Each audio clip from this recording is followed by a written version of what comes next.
Assalamualaikum warahmatullahi wabarakatuh. Nama saya Melda Eka Suci dari kelas M4 dengan nomor NPM 101203037. Di sini saya akan mempresentasikan materi komunikasi bisnis. Dasar-dasar korespondensi bisnis dan penulisan resume, lamaran kerja serta wawancara. Pengertian surat dan surat bisnis. Surat adalah sarana komunikasi yang digunakan untuk menyampaikan informasi tertulis oleh suatu pihak kepada pihak lain, baik berkaitan bisnis atau non-bisnis. Sedangkan surat bisnis adalah surat yang digunakan orang atau organisasi kaitannya dengan penyelenggaraan bisnis. Surat bisnis memiliki fungsi. Yang pertama, surat sebagai wakil atau duta bagi pengirim surat. 2. Alat untuk menyampaikan pemberitahuan, permintaan atau permohonan, buah pikiran atau gagasan yang berkaitan dengan masalah-masalah bisnis. 3. Alat bukti tertulis. 4. Alat untuk mengingat. 5. Buku sejarah. 6. Pedoman kerja. Dan terakhir, media promosi bagi pengirim surat. Pengelompokan surat. Yang pertama menurut wujudnya, yaitu surat bersampul, kartu pos, warkat pos, telegram dan telex, memorandum, dan surat tanda bukti. Yang kedua menurut pemakaiannya, ada surat pribadi, surat dinas, surat bisnis, dan surat sosial. Ketiga, menurut sasaran yang dituju, ada surat biasa, surat edaran, dan surat pengumuman. Pengelompokan surat yang keempat yaitu menurut sifatnya. Yang pertama surat biasa, surat konfidensial, dan surat rahasia. Kelima, surat menurut urgensi penyelesaiannya. Surat biasa, surat segera, dan surat kilat. Keenam, menurut isi dan maksudnya. Ada surat pesanan, surat keterangan, surat pemberitahuan, dan lain-lain. Bagian dan bentuk surat. Ada kop surat atau kepala surat, tanggal surat, nomor, lampiran, dan perihal, alamat tujuan, salam pembuka, paragraf pembuka, isi, dan penutup, salam penutup, tanda tangan, nama jelas, tembusan, dan inisial. Bahasa surat. Melalui penggunaan bahasa tulis yang dituangkan dalam sebuah surat, bagaimana alur pemikiran seseorang secara langsung dapat dipahami, termasuk sejauh mana respek pengirim surat kepada pihak lain. Untuk surat resmi, surat dinas hendaknya menggunakan bahasa baku yang sesuai dengan ejaan. Format lipatan surat dan amplop. Ada beberapa bentuk lipatan surat yang lazim digunakan dalam dunia korespondensi bisnis, antara lain 1. Lipatan baku atau standar fold, 2. Lipatan setengah baku atau semi standar fold, 3. Lipatan akordion atau akordion fold, 4. Lipatan setengah akordion atau semi akordion fold, 5. Lipatan tunggal atau single fold, 6. Lipatan ganda atau paralel or double fold, 7. Lipatan model Prancis atau French fold, 8. Lipatan model baron atau baronial fold. Aneka bentuk amplop. Amplop dapat dibedakan berdasarkan wujudnya, ukurannya, dan penggunaannya. 1. Berdasarkan wujudnya yaitu amplop biasa dan amplop berjendela. 2. Berdasarkan ukurannya yaitu amplop resmi, amplop kartu, amplop bisnis, amplop pendek, amplop panjang, dan amplop besar. Ketiga, berdasarkan penggunaannya yaitu amplop katalog, amplop mata berkait, dan amplop kancing bertali. Contoh-contoh surat bisnis diantaranya surat pemesanan, surat konfirmasi, surat pengaduan, surat penerimaan informasi, surat penagihan, surat peringatan, surat perintah kerja, surat pengumuman, surat undangan RUPS, surat kuasa, dan surat perjanjian. Resume. Resume atau riwayat hidup merupakan laporan perincian kualifikasi pelamar yang kehadirannya tidak dapat dipisahkan dari surat lamaran kerja. Kemukakan poin-poin penting tentang kemampuan Anda dimulai dari tujuan karir, informasi pribadi, pendidikan, penguasaan bahasa asing, presentasi, dan referensi. Kemukakan hal-hal tersebut dengan memperhatikan kerapihan, kesederhanaan, keakuratan, dan kejujuran, serta gunakan bahasa yang jelas dan tidak bertele-tele menurut Pusaka 2008. Resume mencakup nama, alamat lengkap, tujuan kerja, kualifikasi, informasi pribadi, dan referensi. Pada bagian referensi, carilah orang-orang yang mengetahui dengan baik mengenai kemampuan kita. Surat lamaran kerja. Surat lamaran kerja yaitu surat yang digunakan oleh seseorang untuk melamar kerja pada suatu organisasi yang membutuhkan karyawan atau pimpinan pada bagian tertentu. Hal-hal yang perlu diperhatikan dalam surat lamaran kerja yaitu 1. Dalam menulis surat lamaran kerja sebaiknya menggunakan kata-kata yang sopan, sederhana, dan ringkas. 2. Surat lamaran kerja tidak boleh bernada meminta belas kasihan atau hal-hal yang cenderung merendahkan martabat pelamar sendiri. Yang ketiga, jika surat lamaran kerja disyaratkan harus ditulis tangan, haruslah dengan tangan sendiri, jangan meminta bantuan orang lain untuk menuliskannya. Ketika seseorang mengajukan surat lamaran kerja ke suatu perusahaan, biasanya diminta untuk melampirkan beberapa dokumen pendukung seperti KTP, ijazah terakhir, SKCK, pas foto, dan resume atau daftar riwayat hidup. Wawancara kerja. Wawancara kerja merupakan salah satu cara yang sangat penting bagi suatu perusahaan dalam menyaring jumlah pelamar yang ada dan merupakan kesempatan emas yang tak mungkin terulang lagi. Aspek kepribadian yang akan dinilai mencakup penampilan secara fisik, gerak-gerik dan sopan santun, nada suara, rasa percaya diri, inisiatif, kebijaksanaan, daya tanggap dan kerjasama, ekspresi wajah, kemampuan berkomunikasi, sikap terhadap pekerjaan, dan selera humor. Pembuatan laporan dan proposal, presentasi bisnis, serta negosiasi. Laporan dan proposal bisnis.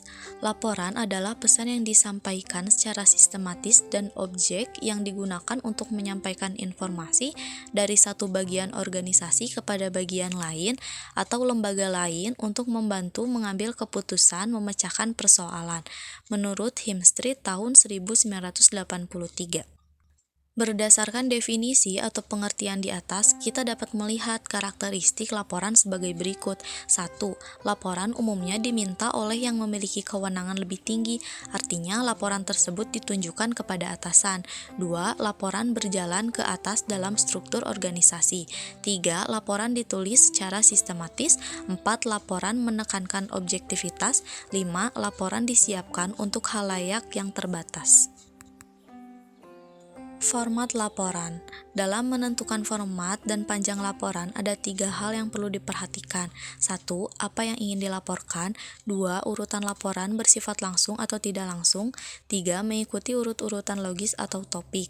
Ketika hendak mengambil salah satu bahan pertimbangan yang butir 3 tersebut, akan dihadapkan dengan 3 permasalahan, yaitu 1.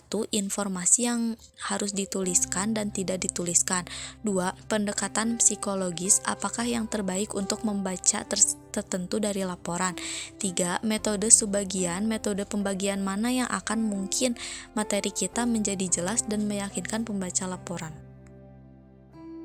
Presentasi bisnis. Presentasi bisnis adalah bentuk komunikasi yang berorientasi pada proposal yang disajikan dalam suatu lingkungan bisnis kepada halayak yang relatif homogen dari berbagai tingkat pengambilan keputusan. Tujuan presentasi bisnis yaitu menginformasikan pesan-pesan bisnis kepada audiens, menghibur audiens, menyentuh emosi audiens, dan memotivasi audiens untuk bertindak sesuatu. Persiapan presentasi bisnis. 1. Penguasaan terhadap topik yang akan dipresentasikan. 2. Penguasaan alat bantu presentasi dengan baik. 3. Menganalisis audiens. 4. Menganalisis berbagai lingkungan, lokasi, atau tempat untuk presentasi. Negosiasi bisnis. Hartman menegaskan bahwa negosiasi merupakan suatu proses komunikasi antara dua pihak yang masing-masing mempunyai tujuan dan sudut pandang mereka sendiri, yang berusaha mencapai kesepakatan dan memuaskan kedua belah pihak mengenai masalah yang sama. Untuk mendapatkan suatu kesepakatan kedua belah pihak, ada beberapa hal yang perlu diperhatikan, di antaranya persiapan secara cermat, presentasi dan evaluasi yang jelas mengenai posisi kedua belah pihak, keterampilan, pengalaman, motivasi yang pikiran terbuka, pendekatan yang logis, kemauan untuk membuat konsesi untuk mencapai kesepakatan. Langkah-langkah negosiasi dalam bisnis, di antaranya 1. Persiapan. Karena negosiasi butuh situasi yang kondusif, nyaman, agar bisa fokus dalam bernegosiasi, maka perlu menentukan waktu dan tempat yang sesuai antara kedua belah pihak. 2. Diskusi. Masing-masing pihak berhak melempar ide atau saran yang menjadi masalah utama dan mendengarkan apa yang disampaikan masing-masing pihak. 3. Klarifikasi tujuan. Dengan memberikan klarifikasi tujuan, ini akan membuka pemikiran baru dan solusi yang akan bisa diciptakan dalam negosiasi. 4. Win-win solution. Di tahap ini perlu ada keterbukaan dan tidak boleh egois untuk mencari solusi baru yang sama-sama menguntungkan. 5. Buat perjanjian. Hal ini berguna agar perjanjian tersebut lebih kuat.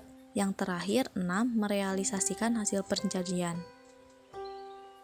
Rapat bisnis, penulisan laporan bisnis, laporan singkat, dan laporan formal. Rapat bisnis. Rapat bisnis merupakan bentuk pertemuan dua orang atau lebih di suatu tempat, baik dalam maupun di luar kantor untuk membahas hal-hal yang berkaitan dengan bisnis. Purwanto 2011. Perbedaan rapat bisnis dengan rapat non-bisnis. Tentu saja rapat bertujuan untuk berorientasi pada bisnis, sedangkan rapat non-bisnis berorientasi bukan pada bisnis, misalnya untuk tujuan sosial, kemasyarakatan, peningkatan pelayanan kesehatan dan pendidikan. Penulisan laporan bisnis. Laporan bisnis adalah suatu pesan-pesan objektif yang disusun secara teratur dan digunakan untuk menyampaikan informasi dari suatu bagian organisasi atau dari suatu institusi atau lembaga ke lembaga yang lain guna membantu pengambilan keputusan atau pemecahan masalah. Umumnya, laporan bisnis digunakan untuk memenuhi berbagai keperluan, antara lain 1. Memonitor dan mengendalikan operasional perusahaan. 2. Membantu mengimplementasikan kebijakan-kebijakan dan prosedur yang telah ditetapkan perusahaan. 3. Memenuhi persyaratan-persyaratan hukum dan peraturan-peraturan yang berlaku bagi perusahaan. 4. Mendokumentasikan prestasi kerja yang diperlukan baik untuk keperluan internal maupun eksternal. 5. Menganalisis informasi dan memberikan bimbingan bagi pengambilan keputusan-keputusan atas isu-isu tertentu. Laporan singkat. Dalam merencanakan suatu laporan singkat, ada beberapa hal yang perlu diperhatikan, antara lain audiens, tujuan, dan subjek laporan. Masing-masing elemen akan mempengaruhi format dan panjang gaya serta organisasi suatu laporan. Beberapa format laporan yang dapat dipilih oleh penulis antara lain 1. Preprint, 2. Surat, 3. Memo, 4. Manuskrip. Laporan formal. Laporan panjang sering disebut dengan laporan formal. Secara umum, jumlah halaman pada laporan formal lebih banyak daripada jumlah halaman pada laporan singkat. Oleh karena itu, perencanaan dalam menyusun suatu laporan formal sangat penting. Dalam membuat perencanaan formal, banyak hal yang perlu diperhatikan, antara lain mendefinisikan masalah, membuat kerangka untuk melakukan analisis, menyusun rencana kerja, melakukan penelitian, yang terakhir menganalisis data. Praktek kepemimpinan rapat dan membawa surat resmi. Menurut Ken Davis pada tahun 1988, rapat adalah sejumlah orang yang bertemu untuk melaksanakan bisnis.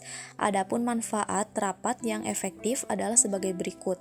1. Pengambilan keputusan yang lebih bermutu.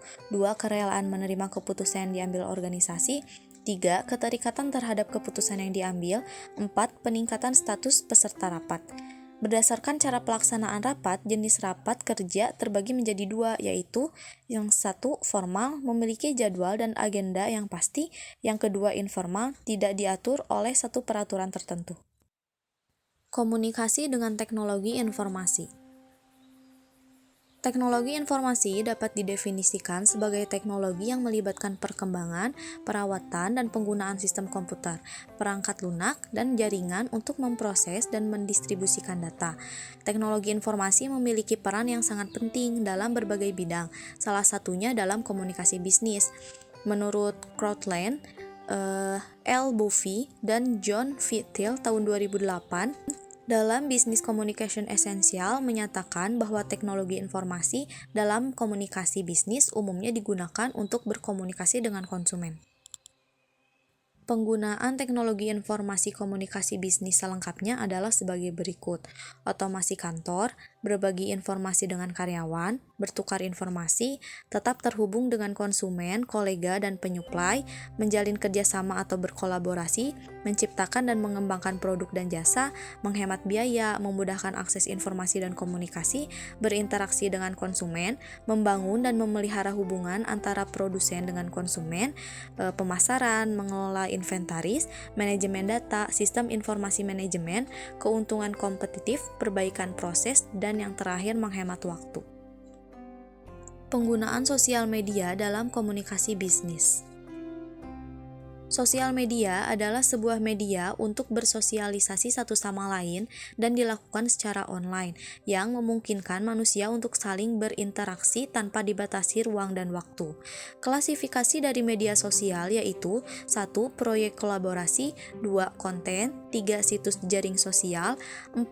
Blog dan microblog, 5. Game world virtual, 6. Social world virtual. Dampak media sosial dan komunikasi bisnis dalam bisnis yaitu sosial media dan komunikasi bisnis meningkatkan kesadaran. Sosial media berbasis komunikasi bisnis membantu untuk menjalani komunikasi yang mudah dengan para pelanggan, dan sosial media lebih menghemat biaya.